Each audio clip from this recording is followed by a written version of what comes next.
Several months ago, I once again rewatched Avatar: The Last Airbender, a critically acclaimed young adult fiction masterpiece. And just like with any other high-quality piece of media, I feel like talking about it. For those of you who for some reason don't know, Avatar: The Last Airbender is an animated TV show set in a fictional world divided into 4 nations, each represented by a natural element. In the Avatar universe, some people possess supernatural abilities to control the element of the nation they belong to. The series tells the story of the Avatar, the reincarnation of the spiritual being and the only person who can control all 4 elements, and his friends in the midst of the war waged by the Fire Nation. Avatar is also a show that would probably be cancelled after the first season if it was produced in 2023 due to its relatively slow pace and focus on world building and character development over cramming as many attention-grabbing elements as possible in an episode. Insert boomer screeching about the good old days when screenwriters for mainstream TV weren't forced into prioritizing fan service over cohesion and artistic value, supposedly. Anyway, just like with any well-written show, every time I rewatch it, I find new interesting ideas to explore. So in the wake of the announcement of the upcoming live-action adaptation, because we just don't learn from our mistakes, do we? This rewatch iteration inspired me to not discuss any of that choosing your own destiny or Buddhist or anti-colonialism crap. No, I want to rehash years-old shipping war. And brother, I'm not talking Amazon.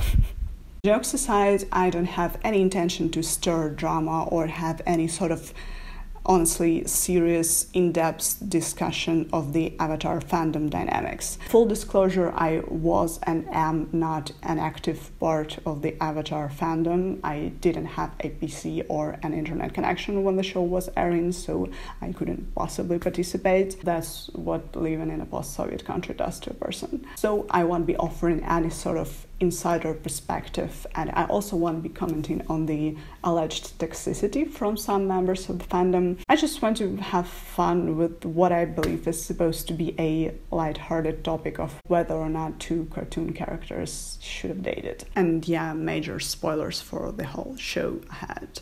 So like, subscribe, and let's get into it.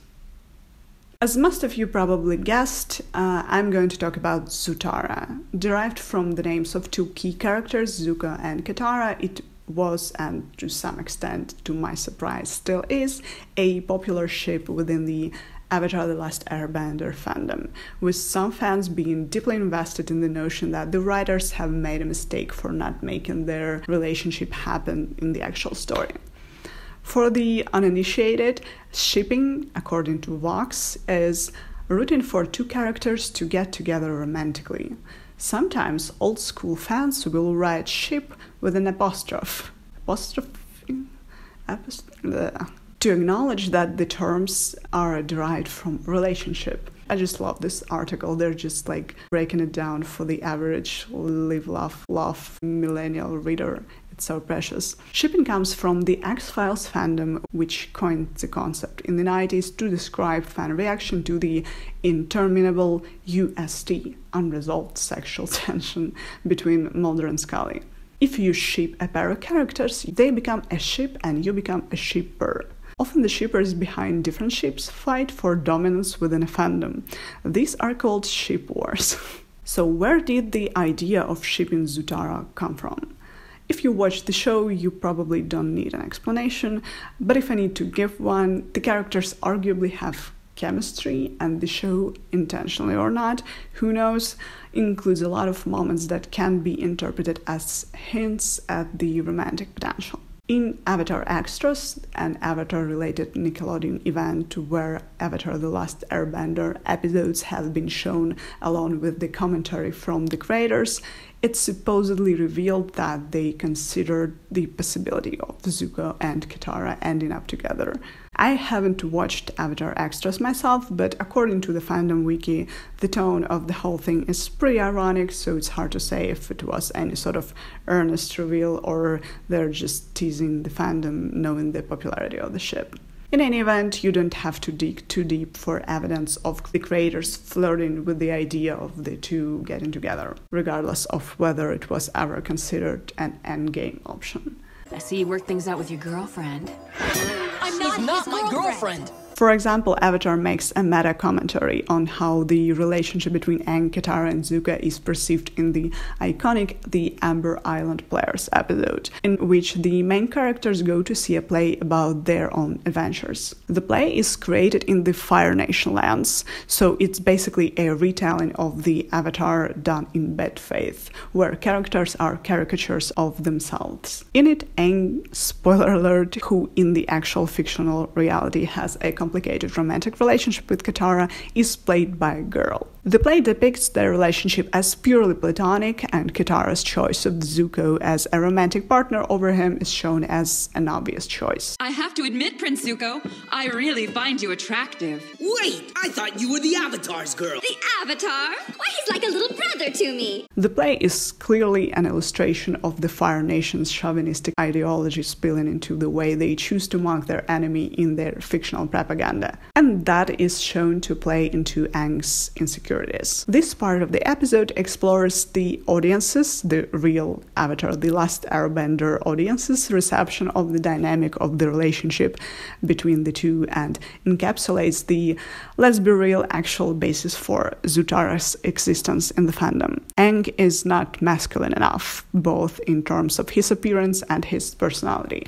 He does not have romantic chemistry with Katara in a traditional heteronormative sense, as opposed to Zuko. Aang is also 12, which made writing and reciting this part of the script deeply uncomfortable. You can disagree with my simplified categorization of the very core of Zutara. There are a lot of full-on essays you can find online that explains the position of the ship supporters if you want to go down that road.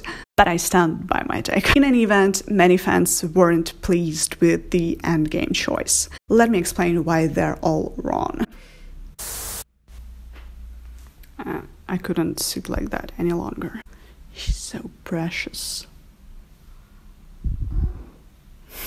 I couldn't resist. The opuses in defense of Zutara usually argue seemingly in favor of the relationship itself, whereas I would like to focus more on what it would do to this story. How good the relationship itself would be kind of implies in comparison with real life and doesn't tell us much about how good the story would be, which to me is where all the fun is. And from that perspective, assuming we'd like to preserve the original plot that, well, makes Avatar so dear to our hearts, Katara and Zuko ending up together would force us into a lot of important plot changes. Our first crossroad is with the question of what to do with Katara's existing romantic relationship with Aang. Operating under the default monogamous framework, I hope you'll forgive me for not diving too deep into the reasons why, we have two choices. Choice A is to abandon the romantic relationship between Aang and Katara completely, and choice B is to introduce a love triangle. Let's walk through both of them to show how bad they would be. Get ready for some Avatar alt history. The option A, while being infinitely better than the alternative, prevents us from being able to engage in one of the most important philosophical explorations of the show that tackle abandoning earthly attachments as a supposed price paid for enlightenment, and in this specific context, for the power that will allow you to do greater good. At the end of the book 2, Aang is on the quest to find a way to be able to enter the Avatar state intentionally, because the Avatar state grants him great power that will allow him to end the ongoing war. In this pursuit, he is helped by Guru Patik, a monk, apparently, at the Eastern Air Temple. Patik walks him through a path of abandoning the emotions and just broader concepts within our mind, most of which are traditionally considered negative: shame, grief, lies, illusion. The last step, however, involves abandoning earthly attachments, which manifests in his love for Katara, at which point Aang is like, hold your horses.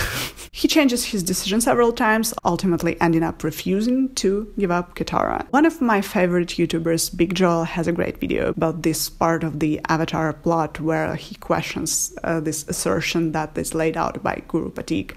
I highly recommend watching that one. But anyway, here the show tackles a very complex question of what it would even mean to detach from anything that makes you human in order to obtain the power to save humanity. But we can't have any of that if there's no burden of romantic attachment to Katara. We could theoretically come up with another romantic interest for Aang, but that would have to be someone in his close circle. The moment when he wrestled with the Avatar dilemma wouldn't feel cathartic at all if we weren't invested in their relationship. So our options are Toph or Sokka, and okay, I guess I have to actually make a point here. Aang doesn't actually have romantic chemistry with either of them, and their characters are pretty much incompatible in this sense. We could also probably make Aang, instead of not wanting to let go of Katara, be like, but what about my friends? But that wouldn't fulfill the same goal in terms of the story, the vibe. Generally, Avatar is built on symmetric symbolism. Arguably, the main theme of the whole series is this captivating equilibrium of the life stories of Aang and Zuko mirroring each other in many different ways. The whole four elements thing is meant to embed this satisfying feeling of these opposing forces actually complementing one another. So a proper inner conflict we need requires contemplating the abandonment of the opposite of the balanced contentment of the enlightenment. And friendship, although technically being an earthly attachment as much as romantic relationship does, in our shared cultural understanding of those two kinds of relationship doesn't really fulfill this purpose from the artistic standpoint. A proper opposing force would be an expression of passion, an ultimate imbalance for which a teenage crush is the best option. Speaking of this symmetric symbolism, there's a lot of talk about how Katara and Zuko are the attracting opposites, but I'm not buying that. Zuko already has an opposite force, and that duality is meaningfully integrated into the plot. Having an opposites attract romantic relationship would just cheapen the symbolism and reduce it to a shallowness of look at how yin-yang everything is. So remember that all of that was option A, assuming we don't have a love triangle in the story. I'm going to be a little bit less wordy with option B. It doesn't work because it would add nonsensical, boring teenage drama without any real purpose. What would it tell us about the characters? It would reduce their complexity to Katara choosing a hot, sexy, masculine guy over Aang, not so hot, sexy, masculine guy who's like more like a friend. I don't want to see that. The second dilemma we're faced with has to do with the timeline of the introduction of the romantic relationship between Katara and Zuko. The two options we have here are as follows. The first one is a rapid shift to romance when Zuko becomes good and joins the main group, which I'll dismiss right away as it would feel forced and unnatural and as though we're just giving up to fans' expectations and out of nowhere. And the second one would require a build-up throughout the whole show and introduction of romantic elements fairly early on, which would be a far better option. However, for starters, this option cheapens the part of the plot where Katara is willing to use her magic water to heal his scar and turns it from a powerful moment of an ultimate compassion and forgiveness that tells us a lot about her character into a teenager wanting to do something good to someone they have a kind of a little crush on. Mind you, there's obviously nothing wrong with showing a teenager wanting to do something good for their crush. Avatar has a lot of cute scenes showing just that, and we're all here for it. Which is why we simply don't need to waste such an important part of the plot on that. Either scenario cheapens Zuko's decision to save Katara at the end of the series, as well as the scene where Zuko is reluctantly accepted into the group and she threatens to kill him if he betrays them once again. This scene is, to me, one of the most powerful displays of Katara's character in the whole series. Those are the words of a compassionate person who values human lives and refuses to take them even in clear self-defense situations where it could be justifiable, but is willing to kill for the people she loves. It's not a cute argument part of an enemies to lovers trope. The same goes for Zuko's help in Katara's vengeance journey. We wouldn't be able to see his motivation to be born out of the desire to prove to her and by extension to himself that he's changed, to try to make amends by correcting something horrible his family and his country actively contributed to. It would be muddied by the subtext of once again doing something good for your crush. A kind of an overarching theme connecting all of these inconsistencies is what I would call an I can fix him problem. I definitely can't say that the trope itself is inherently bad or can't be integrated into a story in a tasteful way, so take it as my personal grudge. We don't need to see another story of a morally questionable man changed by a kind, virtuous woman who brings out the best in him. Ultimately, Zuko's story is a very personal one. It's a story of personal growth. I'm very good with words today. The series focuses on his journey of self-discovery, on him being forced to reflect on his choices. The emphasis on his internal struggle and much less so on the influence of his social circle feels very intentional and works great for the story. Although the latter definitely has its important place in Avatar, Zuko's character's development shines best when it's not carried by how cool and kind and accepting the people on the good side are, but rather complemented by it. And I think May is the great partner choice in this regard. She neither saves Zuko nor corrupts him in some grandiose, larger-than-life way. Both of their storylines are self-sufficient, and while May obviously is a secondary character in the series, she's not forced into a purely supplementary role. She doesn't become a plot device in the same way in I can fix him tropes the fixer often does. There is a chance that all of that is just a rationalization of my own personal preference. I believe that I can fix him trope is boring, overused, and let's just not collectively, ultimately that's my take. Please argue with me in the comment section. In conclusion, I want to go back to the Amber Island Players episode, the one where the gang watches the play about themselves. I think it nicely encapsulates the core of the shipping debate and the very basic simple reason why Zutara exists. Watching the play, we are meant to view the whole story through a chauvinistic lens of the Fire Nation mocking their political rival Aang in the best way they know of, by stripping him of what in their view makes a person worthy, traditional masculinity. Deliberately or not, it offers a commentary on the common complaints about the choice to keep Katara and Aang together in a romantic relationship at the end of the story. I mentioned that I'm not and was never a part of the Avatar fandom or Zutara fandom in particular, and that is true. I didn't really care about those romantic dynamics that much. But when I watched the series as a teen, I was kind of meh about Aang and Katara's relationship. And I think that this endgame choice feels underwhelming to us, because we know that to get the girl, you have to be traditionally masculine and act in a traditionally masculine way, that opposites attract, that relationship that is built on friendship and that ultimately resembles friendship is boring and unsexy, that dramatic twists and turns and tension are key components of a proper romantic relationship. And I think that that's kind of lame. 1080 camera.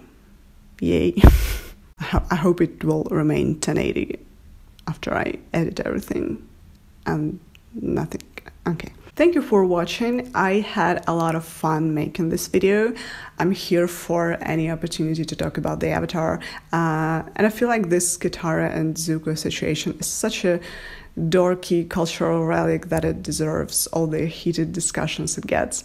Also, I feel like I have to make this remark, but I really am not making a point about liking Zutara being problematic or anything. I think we like what we like, and there's literally no harm in shipping two characters. I do stand by my assumptions about the root cause, but when I say it's lame, I don't mean like that the people who like it are. Feel free to be mean to me in the comment section, though I'm not trying to protect myself from that here. Speaking of which, let me know in the comments what you think about the whole shipping debate. Were you a part of the fandom, or maybe are you still? Or were you a Team Aang or a Team Zuko as a teenage girl? Also, what are your expectations of the live action adaptation? serious. I feel like they should make Zuko and Katara get together in it. It will be such a meta thing to do in 2023, the year of poorly written AI-generated fanfics getting $100 million budget TV adaptations. Anyway, talk to you soon. Also, if you checked my previous videos and you were kind of wondering why is that so random, maybe is she kind of trying to find her niche or whatever? No, I'm not. This is gonna be this random. So please subscribe.